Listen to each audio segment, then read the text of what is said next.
Welcome, and thank you for joining us for today's bestride.com Facebook Live. And today we're going to be talking about shocking developments in the electric vehicle market. You heard right, shocking. My name is Eliana Raggio. I'll be your moderator today, and it is my pleasure to introduce you to the guy who's got all the answers today. Bestride.com contributor Craig Fitzgerald began his automotive writing career in 1996 at autosite.com, one of the first online resources for car buyers. And over the years, he's written for the Boston Globe, Forbes magazine, and Haggerty. For 7 years, he was the editor of Hemmings Sports and Exotic Car. And today, he's the automotive editor at Drive Magazine. Thank you so much for being here with us today, Craig. Nice to see you again. How are you? Thanks so much for having me back. This is always a blast. I am really looking forward to it. I am too. I love talking to you. You always bring the goods. And I have to say, there's been a lot of news lately about one particular electric vehicle car owner, but we do have a lot to get to because a lot of things have been changing, and I'm so glad you agreed to do this with me today because I asked you to do this broadcast because for the longest time, as far as I mean at least a decade now, I think whenever someone mentioned electric vehicles, I feel like people instantly thought of Tesla. Right. Would you agree? Absolutely. Yeah. Okay. So, but now, gosh, it feels like every week, like every single car manufacturer is like 100% in on an all-electric future, and they're announcing new EV models and body styles and options like every week, it seems like, doesn't it? And there's just a lot to cover. So why don't you start telling us? Because I feel like the landscape in the electric vehicle market has changed. What are you seeing in the EV market? Well, I've been doing this for almost 25 years, and I have never been this excited about upcoming product. Like in the early days, you could get like 2 interior colors. All cars were pretty much the same unless you were buying a Bentley. Now it's like, there's this wave of vehicles coming that are all kind of clean sheet designs. These aren't experiments anymore. These are real vehicles. And it really feels like a super exciting time to be in the industry. So, I'm thrilled. I'm really looking forward to driving a lot of this product too. I just want you to know that the comments are already coming in. First of all, Josh said that beard is epic. So Thanks. I would have to agree. Yeah, look at Josh's beard. Come on. Beautiful beard. And then Aaron, it's so great for you to check in. Thank you so much, Aaron. He says, "You go, girl. Great to see you." Thank you. Oh, that was for me. Okay. So all right. So let's talk some more about it because like I hinted, a lot of people have been talking about Tesla, not just because about Tesla, but so many things are happening in the market, and the OEMs, the manufacturers, they're getting more involved in just the electric vehicle production. They're even getting involved in the batteries, and I think we saw that over this last couple of years that have been quite trying for all of us, for the entire world, really, with these supply chain issues. And let's say one manufacturer had to shut down production of a very popular truck because they couldn't get the chairs. One part holds up an entire production line for a particular model. So they're like, you know what? We're not going to do that. The battery is basically the heart and soul of an electric vehicle. And so now they're getting involved in EV battery production as well. What are the advantages of that? I mean, do you agree with this line of production? What do you think? So right now there are 27 battery facilities either producing or either set up to produce cells or battery packs that have either been announced or they're already producing batteries here in the United States. It's key to doing this, right? Because the batteries are heavy and you don't want to ship them all over the world if you can't help it. You don't want to be reliant on one source. And if you're, Chevrolet, you don't want to be reliant on anybody but yourself or your your main supplier for any of that. So, Stellantis, announced a North American battery production facility. Toyota is investing $3.4 billion in production for the United States alone. Ford has got twin plants in Kentucky. A lot of these are joint ventures with companies that already produce batteries. So, it's exciting to see that too, because, with all of those with all of those, kind of innovations, there's jobs that come along with that. So, Ford's saying that in their two plants alone, that's 11,000 people that will have, decent jobs in those plants to produce those batteries. So and then on top of that, all of these batteries now are sort of liquid state. Solid state batteries are the next wave. So that's the next wave of things that are going to come along. They don't require a liquid suspension in the battery, and Volkswagen just put a ton of money in a San Jose plant. BMW and Ford have plants in Louisville, and right here in Massachusetts, we have one that came out of MIT that's not far from here, that's going to be producing those solid state batteries for other manufacturers too. So it's critical. It's critical. You have to do it. I dare say, we love to think that cars, manufacturers that are here in the US, we have the big three in Detroit, that the cars are 100% American, but they're not. No, they get parts from all over the world. Yep. So having the batteries so readily accessible to us here in America is amazing. And Aaron wrote back in, he has another comment for you. He says, I think the Kia EV6 may have a leg up with what they're offering, and you can't sleep on it. Also, NIO out of China has a really good setup there as well. I'm just excited. Like you said, Craig, this is great for production of EVs here in America, but it's also great for jobs. We love having more jobs in America. We certainly use it right now, right? So exactly. This is a fantastic time to be in the automotive industry. It is very exciting. I don't know that we've ever had a renaissance like this in the automotive industry. It's kind of like when the photography industry went from, film cameras to digital cameras, and it was all a buzz. The entire world was all a buzz about that. And here we are talking about electric cars. Next thing you know, it's going to be flying cars, isn't it, Craig? Yeah, that's right.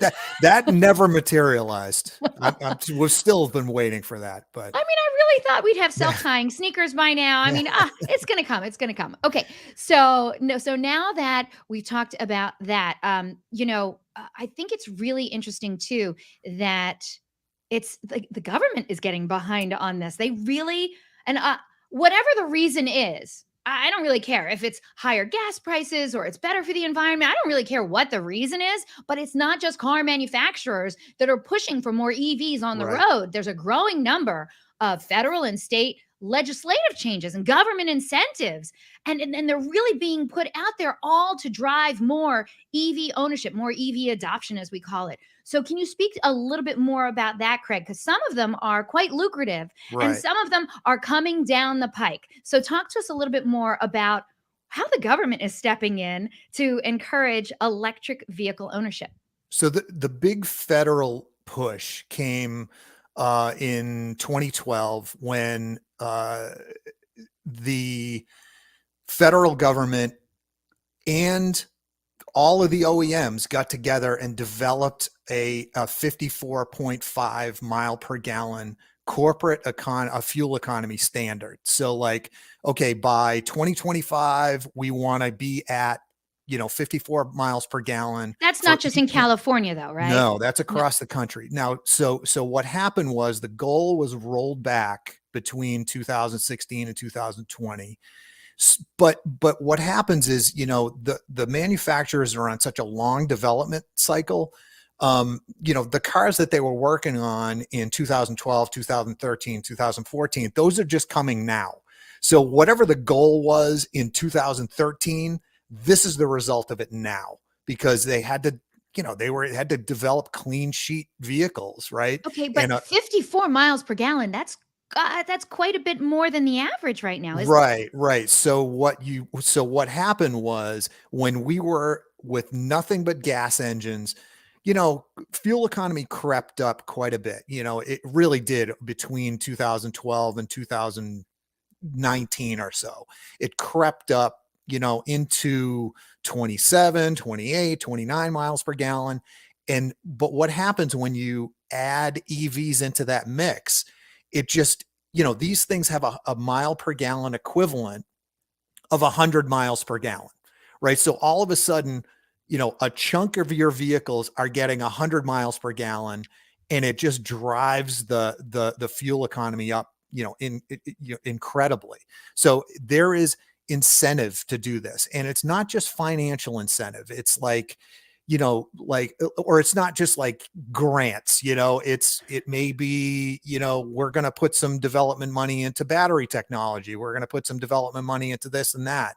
So, everybody has access to this. All of the manufacturers have access to this kind of, legislative push by the government, by the federal government. And it's very helpful. Now, states on their own are doing, they're going well beyond that. So California, you're going to be at a point where you're not going to be able to buy an internal combustion engine there anymore.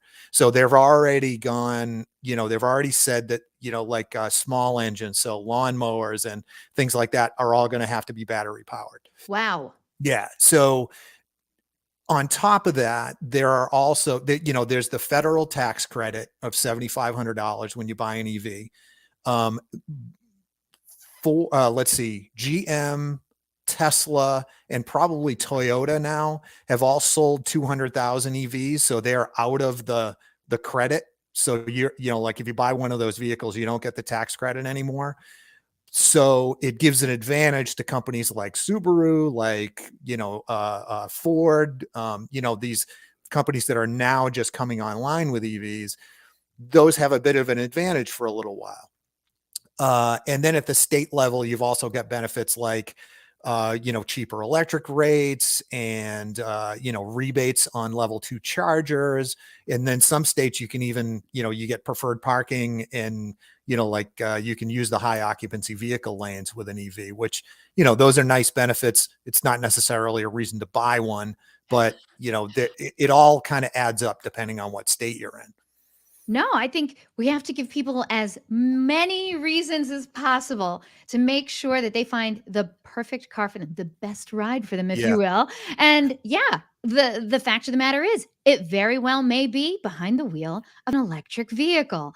And there are a lot of advantages to it, which we're going to get to in a little bit, aren't we, Craig? Yep. Yes. We are going to cover all of them. We're going to cover all of them. All right. But we do have other things we want to talk about first. So I had mentioned just a few moments ago, we got a lot of great electric vehicle models that are coming online. I mean, some I'm really excited to see in person. Right. But I know you test drive a lot of vehicles, and that includes electric vehicles. So I would Correct. love for you to tell the audience some of the EV models that you've either driven or that you are also excited about that they should be excited about. Let's get to it. What Sure. are you So, excited about? I mean, first and foremost, the Mustang Mach-E Oh, is a fantastic automobile. Like, to me, it is the highest quality Ford product that I've ever driven. Like it's whoa, inside, it's whoa. gorgeous. It's super Those fun to are big drive. words, Craig. I know, right? What did you just say? It is the highest quality Ford vehicle I've ever driven, ever. And they build a decent vehicle, but this thing just felt like it was like at the level of anybody you can choose in the industry. I mean, it's beautiful inside. It's and it's completely unique. That's the thing that's like, up until this point, EVs have been like, well, let's take the cheap car that we have already and put an EV, put a battery in it and put an an electric motor in it. But this was a clean sheet design, and I don't know, I loved it. The other one that I'm really excited, from Ford is the F-150 Lightning, which, Oh yeah, that thing sold out like in yeah, less than a day. Everyone's so excited about this because who doesn't love a truck? It's the best-selling truck in the history of trucks, of and ever. Yeah. now they made an electric version of it, so it'll save you money. This is Right. And amazing. the interesting thing is like that this is the complete opposite tack from the Mustang Mach-E, which was like, let's take the Mustang Mach-E, we'll put a familiar name on it, but it's going to be a completely new car. This thing, everybody knows what it is. Everybody gets it. You know what an F-150 is. We've, Ford's electrified it and put it in a platform that, trucks are sort of a nice platform for EVs because it doesn't matter how heavy they are. It, they have plenty of room to store batteries. So like you haven't altered the vehicle at all, but you also have the benefit of being able to, charge your house if the power goes out, which is like, it's That is pretty amazing, like the battery storage in this thing is pretty wild.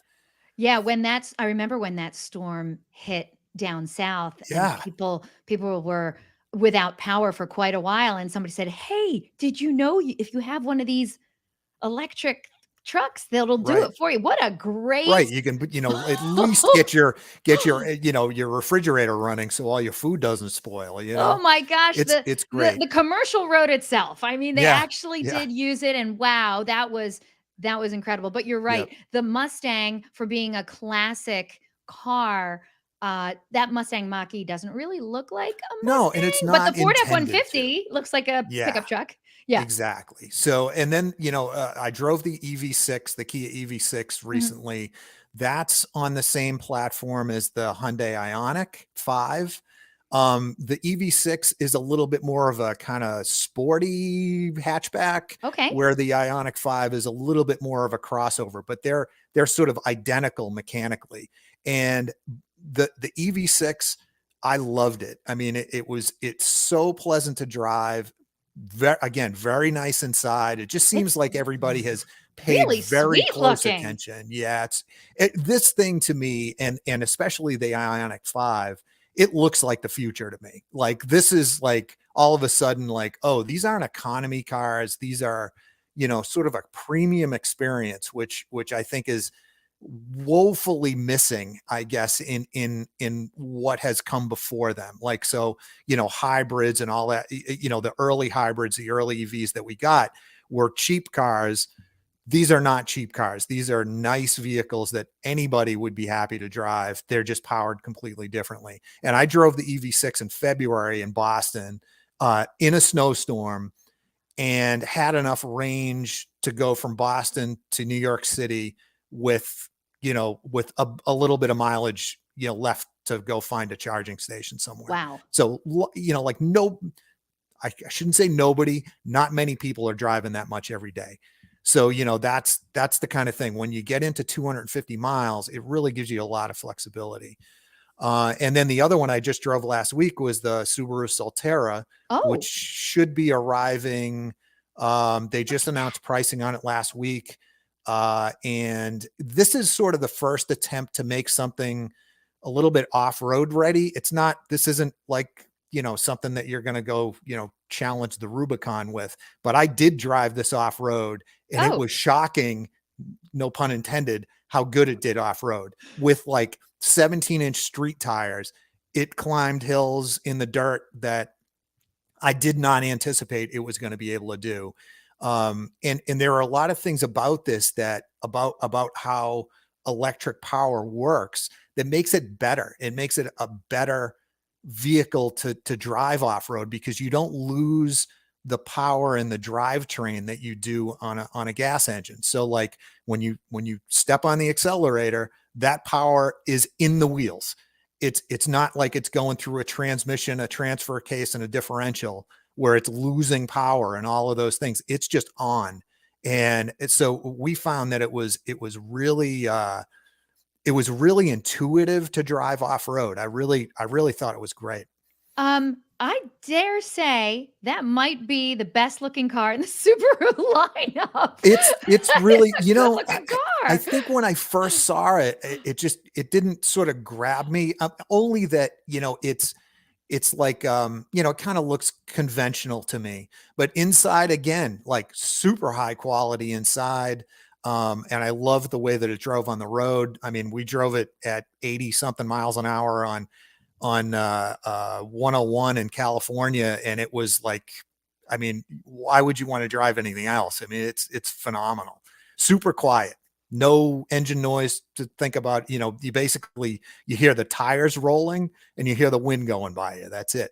Wow. You got any others that you're really excited about? Let's see. The two that I'm excited about upcoming that I haven't driven yet is the Cadillac Lyric and the Yes. Hummer EV. Like Yes, yes. they're both on the same platform. Look how The beautiful GM's, that is. I know it's a Ah, super cool. Like, this is what Tesla gave us, right? I don't care what you think of anybody who works at Tesla or what you think of the car. What they did was show that people are willing to pay for a premium experience from an EV. So the ones that are upcoming now or that are on the market right now, they start in the middle of the marketplace and go up from there. They don't start at the bottom end where, you're in the economy car space. These are real automobiles. And, the Lyric is just, typical Cadillac. I mean, there's, super luxury inside, but, it is a whole new platform and it shows the potential of what you can do with that thing.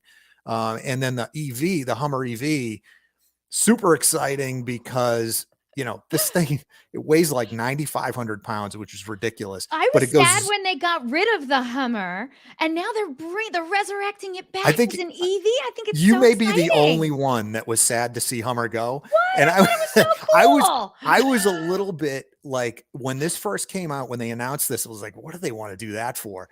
But then all of a sudden it makes all the sense in the world, because it's like, it's supposed to be big. It's supposed to be an off-road bruiser, which it really is. But it's also like, it'll do 0 to 60 in 3.5 seconds. Like, They that's made it a insane. convertible. Yep. Right. You could take the roof panels off, there's storage up front, and then the crab walk feature on this thing, like Come on.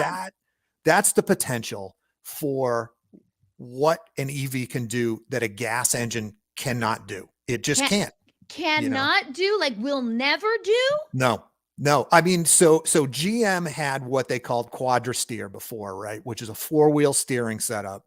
But the rear wheels turned at a very slight degree, and they only turned, like on the highway, they'd turn at the same, it turned towards the same direction, so lane changing was easy. It would not do what you're seeing right now, which is crab walk out of a parking spot or turn like on itself. It's almost like it's hinged in the middle. And so for a big vehicle like this, it's very important because it's going to be unmaneuverable if you weren't able to do this. But these are things that only an EV can do, because the motors are at the wheels. The only connection between the motor and the wheels really are wires. So you can kind of make these things do whatever they want. And for a first vehicle out of the gate, this is very exciting, and really shows the potential of what one of these things can do. And I love every one of these cars. I agree with you. I'm super excited about more than half of those cars that you just talked about. Yeah, Um, but I love that you're talking about how luxurious the car is compared to, not to discount anything, because obviously the Leaf was way ahead of its right, time, you know. But yeah, it was a little bit not as luxurious, let's be honest, right? right, But right, now even the luxury brands are getting in on this. Like Lamborghini is right. launching an EV, Porsche already has theirs, Bentley. I Yep. mean, these are not, like you said, the economy car that we had been thinking about any longer. High-end luxury car makers are providing EV options now too. Craig, tell us what you know about the high-end luxury EVs that are coming out. So it makes total sense to me that it works better. EVs work better as luxury vehicles than, Now, why is that? First of all, why does it make sense? because, so I'll tell you, the first EV I drove in 2012 was the Leaf, right? Okay. And you're right, it's an economy car, it's small, it doesn't look like anything. And I got in it and drove to the end of my street, and the thing that I realized was like, oh my God, like, it's so quiet. It like, but so what happens is, even in an economy vehicle, it feels much more premium inside because you don't have a tiny gas engine buzzing away under the hood. Like, I don't care how good anybody's engine is. A four-cylinder engine is noisy and it works hard. And you get none of that with an EV, even in a small vehicle like that. And Tesla, to their credit, they're the ones who showed everybody, look, you can build a luxury car. People will pay for this. Their people are early adopters, and I totally get that. But for the mass market, the people who really want to drive these things at this point are people who, they're concerned with the environment, they're concerned with the price of fuel, but they want a premium experience. That's why Lexus exists. That's why Infiniti exists. They wanted something higher than the Toyotas and Nissans that they were driving before.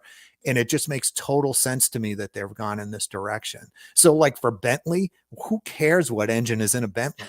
They would, in the early days, Bentley and Rolls-Royce wouldn't even tell you what the horsepower was. They thought it was undignified to tell you how much horsepower the car had. Their line was, it's adequate, right? So now an electric power plant for them, total sense, more than adequate for what they're trying to do with a really super premium automobile. I think it's great. I mean, Lamborghini got their start with tractors, and here they Right, are. That's right. fantastic. Okay. You're gonna have trouble getting, I think, getting a traditional Lamborghini or Ferrari customer to think about an EV. They will come along. They will come along. I guarantee it. As Oh, soon as it's fast, who cares? and they have proven to be very, very fast. Exactly. I keep catching, a couple of these things, oh, this electric vehicle against this, souped up sports cars. Guess who wins? You'll never believe it. All torque right Uh, off like instantly. And yeah. it's breathtaking how fast they can be. Okay. So let's talk about. Okay. So right now, EV ownership has gone leaps and bounds over just the last couple of years.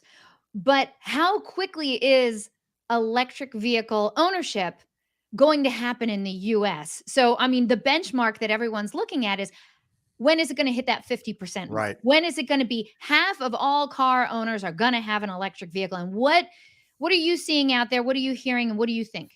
So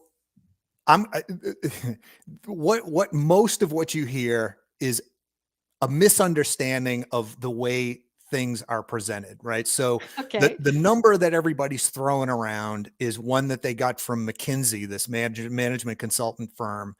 And they made a lot of press saying that we'd be at 53% EV adoption by 2030, right? Which seems like that's right around the corner. It's 8 years from now. Like, how can that possibly be, right? So, in 8 years, you're going to turn your entire fleet, or 30% or 50%. 30, what did they say? 30%, 53%.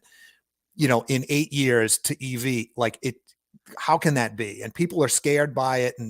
But the problem, the confusion is, even in McKinsey's own data, right? This chart that you're looking at right now, they've Mhm. included everything that, has any kind of electric motor in it. So it's EVs, it's plug-in hybrids, it's conventional hybrids, and fuel cell vehicles, right? So that's Okay. everything with an electric motor in it is going to be 50% by 2030. That's their guess. The EV part of this is 30%. That's much closer to 30% for the battery electric vehicle by Okay. Okay. 2030. Okay. But So but now let me 2030 is not that far it's away. not that far away. And I will tell you that there's a challenge here, because right now, even though, you're seeing more and more of these things around, and with all the success that Tesla's had, we're at 3% battery electric vehicle adoption right now. 3% of the entire fleet. And hybrids have been around for how long? 20 something years now. We're at 5% with hybrids. So they're not as common as you would think. Like, you and I live on the East Coast. Mm. Hybrids and battery electric vehicles are everywhere. In the middle of the country, yeah, not so much. I mean, unless you live in one of the cities, they're just not as common. Mm. So the numbers, you know, I don't know. I really think that if anybody tries to tell you that we're going to be at 50% by even 2035 of pure battery electric vehicles, they're not based in reality. Like that's not going to happen. It's 12 years away. I don't see it when, something like 35% of the vehicles we buy in the United States are full-size pickup trucks. I don't see how we get to 50 some odd percent EVs I in mean, 12 years. I just don't see it. my husband's a huge pickup truck fan. We've had so many pickup trucks I can't even count. And Right. he's excited about the electric options that are going to be coming out there. And it's so funny that you mentioned the F-150 Yep. Lightning and even the Mustang Mach-E, because great examples of where the manufacturer took a tried and true, a proven model, a Right. popular model, and then said, "You know what? Let's make an EV version of it," you Right. know? And I And gotta tell you, it's rubbing people the wrong way. The people it who see the makes total Mustang Mach-E, they're sense. like, "That's not a Mustang." Right.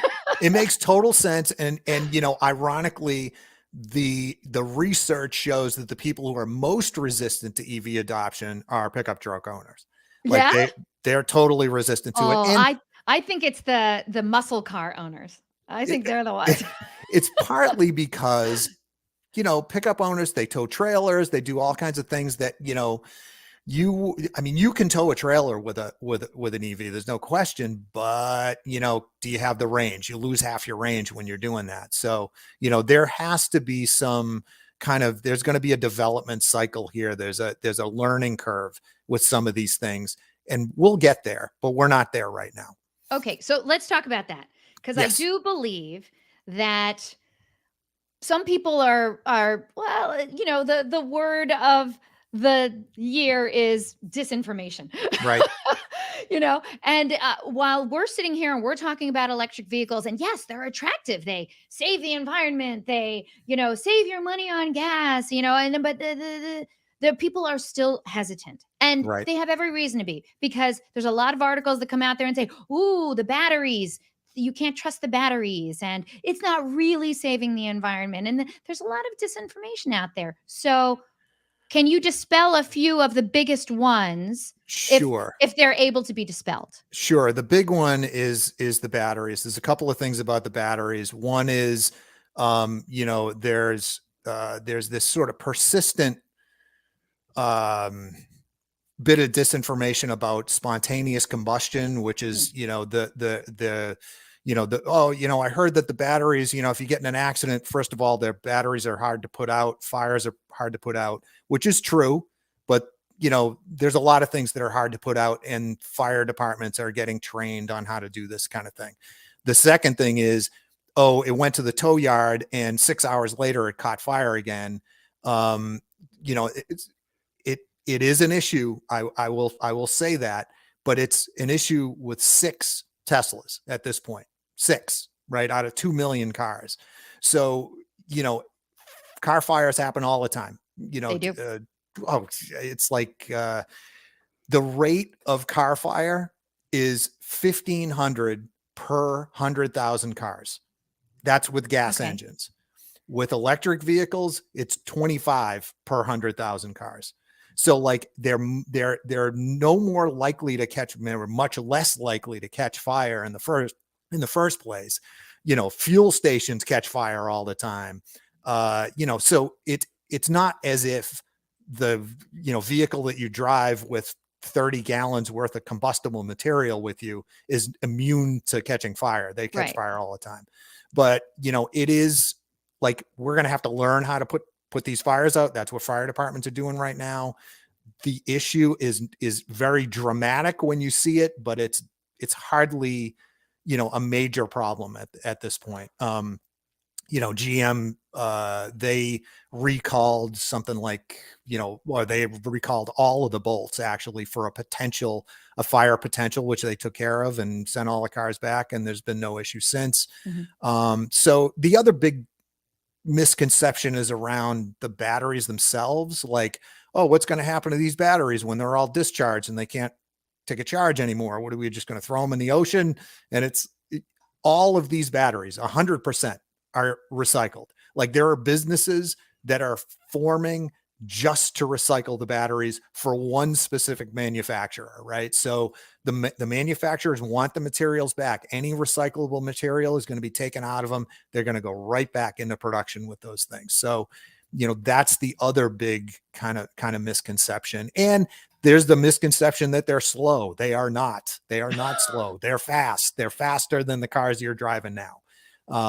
And range anxiety is another big thing. Right. Early on, these things were limited to 100 miles. Now it's going up to 250. You're going to see these things at 350 miles in a relatively short period of time. So the advancement in these things is so fast. Like, we've only had these for 10 years. Like, Tesla's only been around for 10, 11 years, and they've gone from 0 to 2 million cars in that period of time. Like, it's incredible how fast that adoption came. So, we're in a learning curve. Things are going to get better all the time. I feel like, I asked you about disadvantages and you started naming advantages. So let's just keep going on that. Because, I think people really want to know about maintenance costs Yeah, and are they really environmentally sound? And then, yeah, range anxiety is definitely a thing. right. We don't have a national charging infrastructure set up yet, but it's on the way. But until then, how do you find out where you can get charged, so there's a lot of different things, but let's talk a little bit more about some of the advantages that you are seeing to EV ownership and why they should get your consideration.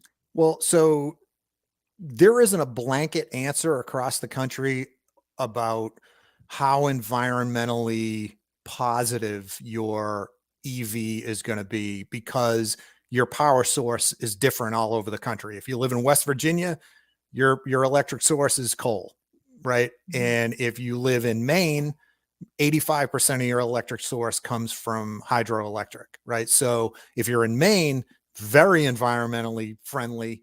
If you're in West Virginia, significantly less so, right? So there isn't a blanket answer across the country, but just think about the production of fuel. Just think about the transportation of fuel, where you have to, ship it from the Middle East or Texas or wherever you're, producing this, drive it to fuel stations all over the country and pump it. Like, a major fuel station is getting 2 significant fuel deliveries a day.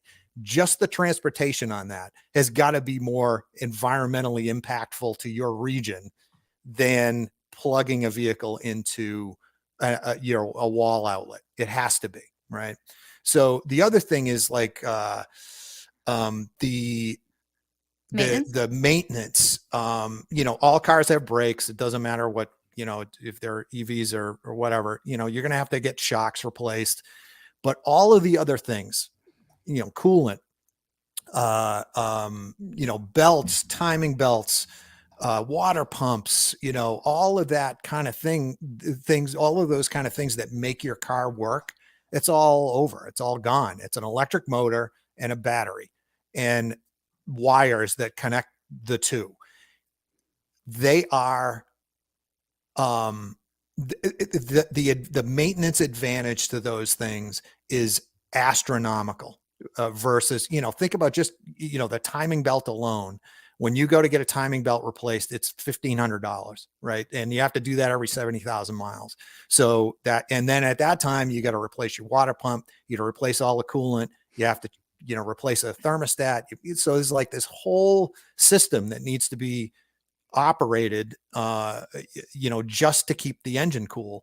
All of that's over with So are you saying here and now that the maintenance cost on an electric vehicle is in fact way lower, way lower? way lower. Yeah. Yeah, All it's right. absolutely way lower. And I think, this again is a little scary for, people who run garages, right? So you run an automotive maintenance facility. What do you got to do with an EV? You got to put brakes on it. You got to put tires on it. Might have to, so, front end work is what it is. It's going to, you're going to need ball joints and all that kind of stuff. But the hardcore engine parts, that's all over. Fuel injectors, all that kind of stuff like that. That's all over. So it's a huge maintenance advantage. I love it. Okay, this is excellent news. Okay, but let's get to the charging part. Right. Now, I know that, and of course, you're the expert, but I know that there are some apps that come with every car, and it'll, just like when you're driving your regular car, and you say, it says, "Oh, you're gonna run out of gas in 54 miles." Right. So the car actually helps you find a Sure. charging station. Right. So if you're planning a trip, right, there's kind of two things going on. Let's talk about remote charging first, right? Okay. So if you're planning a trip, you're going from say here to New York City. I can get there, but I might want to charge at some point along the way. All of the electric vehicles in production right now, on board the car and with an app that you can download to your mobile device, you have a mapping technology that allows you to map your trip, and it tells you exactly where you need to stop, exactly how long you're going to need to be there, how long it's going to take to charge, and where your next fueling station is going to be. So Okay. it's very well thought out. Like these, I'm not a big fan of most apps actually that come with cars, but with EVs, they're critical. So they're really an important part of understanding where you're going to go to charge. Let's talk about home charging though. Please. 85% of all the charging you're going to do is at home. You're never going to most I don't want to say most, many people never visit a remote charging station because charging at home is cheaper. It's way more convenient.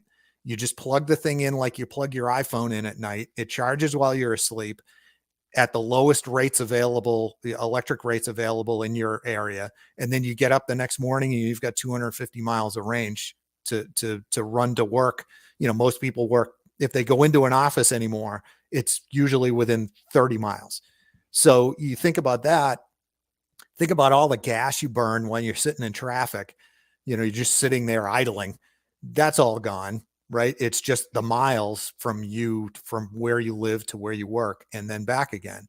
So, most people are going to just charge at home. And then in that case, the one thing you do need to think about is how you're going to plug that vehicle in.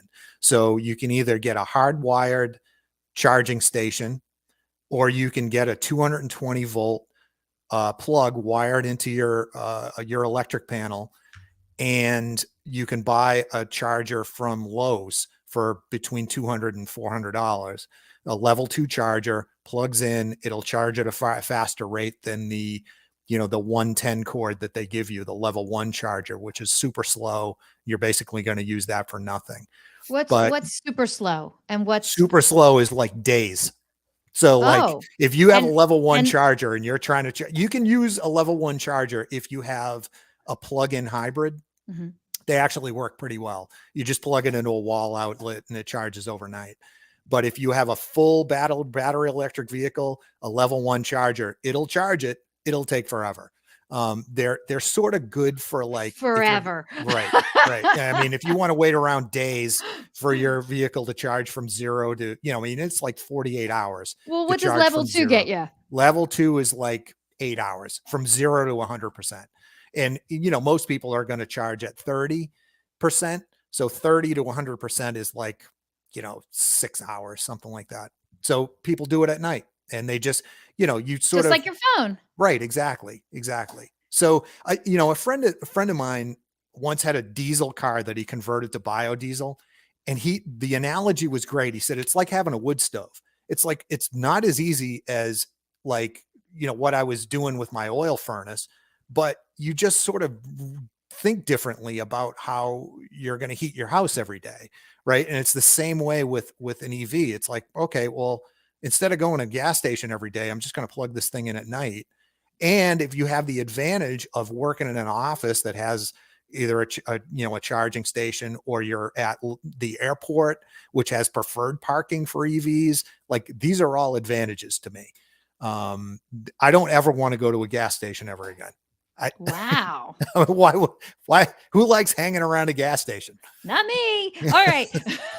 Okay. So, I love when I talk to you about electric vehicle ownership. You said that there was one thing that has proven to change minds from even the most passionate car owner Right. to consider an electric vehicle. What is it? It's getting in the vehicle. The biggest, most important thing for somebody to go from I'm not that interested to very interested is just sitting in the passenger seat. Like Huh. that alone. So JD Power did a study.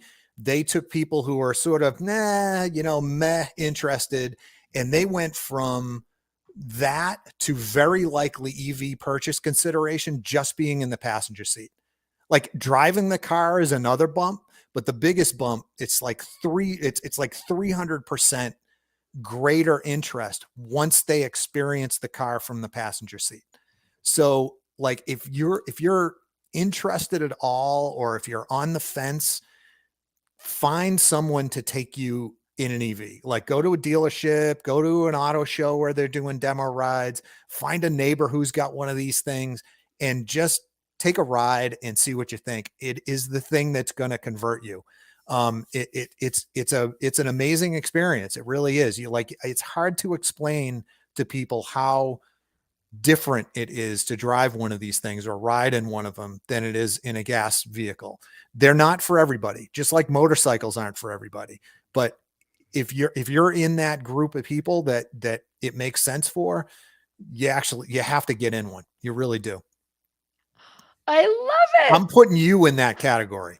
I could Craig, see you driving one. I am so down for the get down when it Yeah. comes to electric vehicles. Like I said, I actually do drive a Cadillac right now, and I love it. It's my Yep. fourth Cadillac. I love Cadillacs, and I'm really excited to get inside of a Lyric and see what it has to offer and how much different it is. Um, I can't wait to drive that car. That yeah, that and one is really exciting to me, and the Hummer too. But all of these things coming along. They just announced day before yesterday that the Corvette is going through an electrification process. yep. So look, they're not going to, the gas engine isn't going away. There's going to be one that's going to be a hybrid. There's going to be one that's fully electric at some point or another. I want to drive that vehicle. I Oh really yeah, do. my husband has like deposits down on like 3 different kinds Yeah. of electric trucks. He's like, "I wonder which one's gonna get here first," you know? Yeah.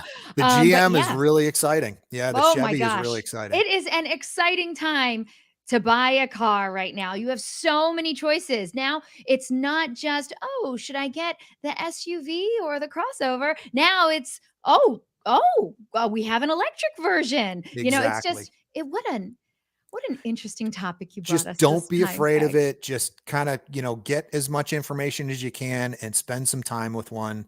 I think people will absolutely love them once they get used to what they are. Always a great conversation with you, Craig Fitzgerald. You are amazing. I love when you and I can't wait to talk to you again. You always bring the fire, and thank you so much for being here again on another Best Ride Facebook Live. And audience, don't worry, I got you covered. You can catch up with Craig Fitzgerald right here at bestride.com. Actually, Craig, don't you have a new blog that's coming out like tomorrow or something? Tomorrow, yeah, we did one. We did a Mother's Day special. It's early for Mother's Day, but we wanted to talk to some moms about what they want in their next vehicle. And we talked to them about EVs and what are they looking for? But I don't know. I'm going to get it wrong every time. Well, So you're not a mom, so I know. It's I'll so, tell you, it ain't I it ain't extra cup holders. It's we not. talked Hey. right. We talked to 25 moms to find out what it was that they were looking for in a vehicle. So yeah, that's coming out tomorrow, and we're really excited about it. Were you surprised by the answers? Yes, I was surprised. Actually, the thing that I was most surprised about, spoiler alert, none of them picked the same vehicle. None of them even picked the same brand. What? Yeah, it's crazy. That is Crazy. crazy. I can't wait to read it, Craig. Yeah. Okay, so audience, just in case you wanted to know, shameless plug, Best Ride is the smartest, easiest way to find a car online by showing you numerous vehicles to consider and helping you narrow it down to the one that's right for you. That's right, your next best ride. You can search by body style, connect with local dealers. You can read car reviews like the ones that Craig writes, industry news, other auto related news. You can search by new, used, certified, pre owned, and yes, even electric. It is a great time to buy a car, and Best Ride can help. Search millions of cars and find your best ride. And oh, I love this. On the screen right now, this is where you would find one of those great blogs like what Craig writes for us and under the news section of bestride.com. So please be sure to visit bestride.com. You never know what kind of great information or fantastic car you'll be able to find at bestride.com. Now, if you have any questions, comments, or suggestions regarding our broadcast and our topics, I'd love to hear from you. My name is Eliana Raggio. You can get in touch with me at Eliana@bestride.com. And on behalf of Craig Fitzgerald, hey, Craig, and the Thanks, rest everybody. of the amazing crew at bestride.com, thank you all so very much for spending this time with us today. And I hope to see you all on another broadcast from your friends at bestride.com. Take care, everyone. Time to win.